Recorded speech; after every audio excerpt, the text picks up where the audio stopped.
पूरे देश में स्वतंत्रता दिवस धूमधाम से मनाया जा रहा है। इस मौके पर अगर उत्तराखंड की बात करें तो मुख्यमंत्री पुष्कर सिंह धामी ने 77वें स्वतंत्रता दिवस के मौके पर मुख्यमंत्री ने आवास पर ध्वजारोहण किया। इस मौके पर मुख्यमंत्री ने राष्ट्रीय एकता की शपथ भी दिलाई।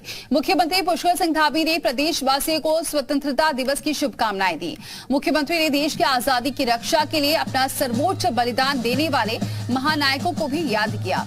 उन्होंने कहा कि अमर बलिदानियों के सपनों के अनुरूप देश को आगे बढ़ाने के लिए प्रधानमंत्री मोदी जी के नेतृत्व में सराहनीय काम हो रहा है। आज भारत समरसत्ता और शक्तिशाली भारत के रूप में आगे बढ़ रहा है। मुख्यमंत्री ने कहा कि अभी मानसून सक्रिय है, प्रदेश में अतिवृष्टि से काफी नुकसान भी हुआ है।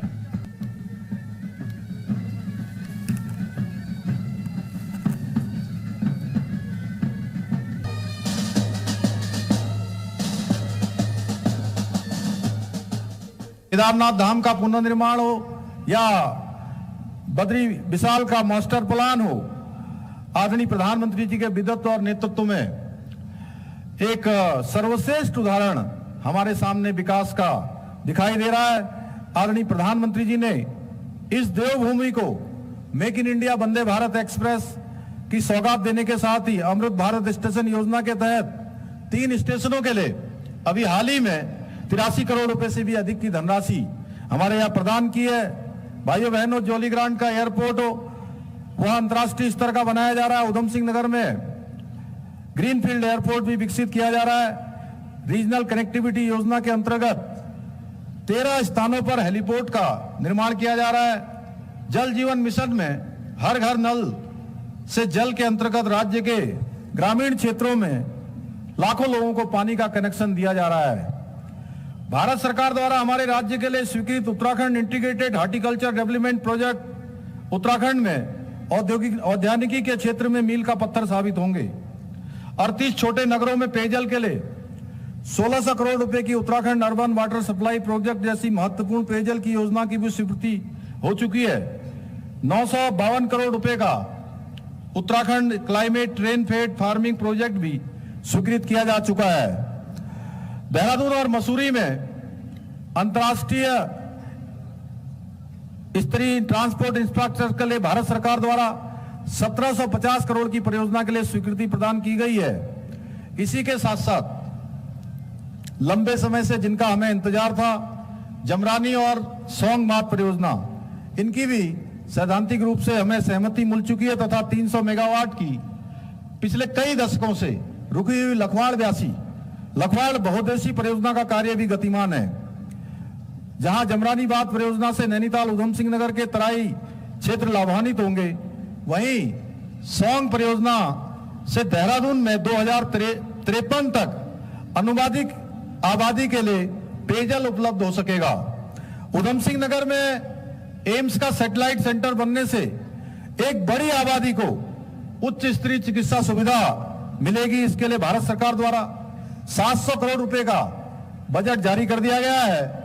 बहुत जल्द ही हम भूमि का पूजन भी उस स्थान पर करने वाले हैं। मैं आज इस अवसर पर हमारे आदरणीय प्रधानमंत्री नरेंद्र मोदी जी का आभार व्यक्त करना चाहता हूं कि उन्होंने हमारे छोटे राज्य में भी G20 की एक बैठक नहीं, 2 बैठक नहीं, बल्कि 3-3 बैठकों का आयोजन करने का हमें अवसर प्रदान किया। यह हम सब उत्तराखंड वासियों के लिए एक बड़ी उपलब्धि है। यह आदरणीय प्रधानमंत्री जी का हमारे प्रदेश की प्रतिभा, क्षमता तथा दक्षता पर उनका जो अटूट विश्वास है वह दर्शाता है। वहीं स्वतंत्रता दिवस के 77वीं वर्षगांठ के मौके पर मुख्यमंत्री धामी ने संबोधित करते हुए कहा कि अतिवृष्टि से प्रदेश में हुए नुकसान का आकलन कराया जा रहा है।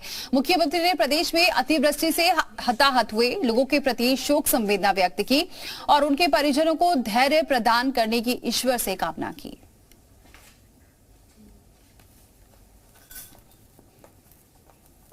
नदियों एवं जल स्रोतों को पुनर्जीवित करने की पहल बड़े स्तर पर की गई है।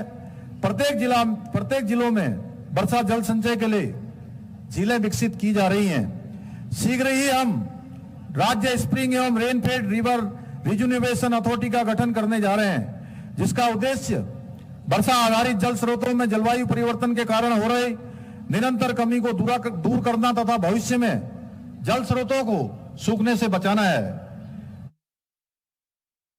वहीं स्वतंत्रता दिवस के मौके पर मुख्यमंत्री धामी ने प्रदेश की उपलब्धियों को भी गिनाया और साथ ही ये भी बताया कि आने वाले वक्त में सरकार किन नए कामों को शुरू करेगी। सीएम ने जो उपलब्धियां गिनाई हैं वो आपको बताते हैं। धारा 370 हटाना ऐतिहासिक फैसला, गुलामी की मानसिकता से बाहर निकले हैं। प्रदेश को 1.5 लाख करोड़ की परियोजना मिली है और उत्तराखंड से खास लगाव रहा है प्रधानमंत्री का, इस बात का उन्होंने जिक्र किया। नया रिकॉर्ड बना रही है चारधाम यात्रा, होम स्टे योजना को सरकार दे रही है बढ़ावा। साथ ही उन्होंने यह भी कहा कि ग्रामीण आय का स्रोत बनेंगे होम स्टे। जल स्रोतों को सूखने से बचाना, किसानों को बिना ब्याज 3 लाख का ऋण और जल्द मिलेट्स मिशन शुरू करेंगे, जिससे सर्विस सेंटर में उत्तराखंड नंबर 1 है। और खनिज पदार्थों को कालाबाजारी रोकेंगे, जच्चा बच्चा सुरक्षा योजना भी शुरू करेंगे और गर्भवती महिलाओं के लिए हेली सेवा भी शुरू करेंगे। सीएम ने यह भी कहा कि अग्निवीर योजना के विरोध में हुए केस वापस लेंगे और महिला स्वरोजगार योजना शुरू करेंगे।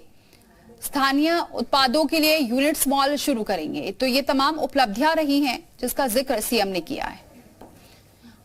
तो सीएम धामी ने ये घोषणाएं की। उत्तराखंड में भवन सामग्री के लिए पोर्टल बनेगा, ये भी उन्होंने कहा।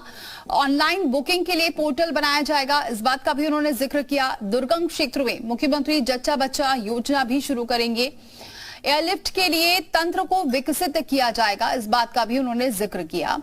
तो ये तमाम घोषणाएं मुख्यमंत्री ने की और 108 सेवा से जुड़ने के लिए तैयार हो रहा है प्लान। कक्षा 1 से लेकर 12 तक बच्चों को निशुल्क किताबें भी दी जाएंगी। अग्निवीर योजना के विरोध में दर्ज मुकदमे वापस होंगे। स्वतंत्रता सेनानियों के नाम पर सड़कों और चौराहों के नाम होंगे। मुख्यमंत्री मॉडल सिटी के तौर पर विकसित होगा। कुमाऊं और गढ़वाल के पर्वतीय क्षेत्रों में 2 नगर विकसित होंगे। मोबाइल और आंगनबाड़ी केंद्र बढ़ेंगे और हरिपुर को ऐतिहासिक स्वरूप देने के लिए प्लान तैयार होगा। एकलव्य स्कूलों को बढ़ाने का भी सरकार का फैसला है। तो ये तमाम उपलब्धियों का जिक्र किया है सीएम धामी ने अपने संबोधन में। वहीं मुख्यमंत्री पुष्कर सिंह धामी ने अपने आवास पर स्वतंत्रता दिवस के मौके पर ध्वजारोहण किया। इस मौके पर देश और प्रदेश वासियों को मुख्यमंत्री ने स्वतंत्रता दिवस की शुभकामनाएं दी। तो ये जो तस्वीरें आप देख रहे हैं सीएम धामी की, सबसे पहले उन्होंने अपने आवास पर ध्वजारोहण किया और 77वीं वर्षगांठ के मौके पर प्रदेशवासियों को शुभकामनाएं दी।